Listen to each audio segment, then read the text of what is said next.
ഇത് മിന്നാന്ന് നമ്മൾ ചെയ്തത് കുറെ സമയം കിട്ടിയിട്ടില്ല.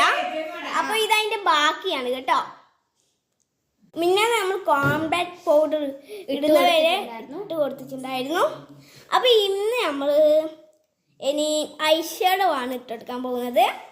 ഒരു നല്ല ഐഷാഡോ ആണ് എടുത്തിട്ടാണ്.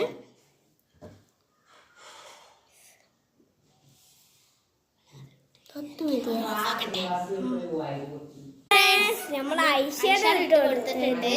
അടുത്ത് നമ്മൾ ഇട്ട് കൊടുക്കാൻ പോകുന്നത് ബ്രഷ് ആണ് കേട്ടോ. അപ്പൊ നമുക്ക് ഇട്ട് കൊടുക്കാം. അത് ചോന്നയാണ്. അപ്പൊ ഫ്രണ്ട്സ് നമ്മൾ ബ്രഷ് ഇട്ട് കൊടുത്തിട്ടുണ്ട്. ലിപ്സ്റ്റിക് ഇവൾക്ക് ഇടുന്നോന്ന് പറഞ്ഞു. അപ്പൊ നമ്മൾ ഇവൾക്കാണ് കൊടുക്കുന്നത്. ഇനി നമുക്ക് ലിപ്സ്റ്റിക് ഇട്ടിട്ട് വരാം. അപ്പൊ ഫ്രണ്ട്സ് ലാസ്റ്റ് ഫൈനൽ ഇവര് ഇങ്ങനെയാണുള്ളത്. അപ്പൊ ഇട്ടേ ഉള്ളൂ.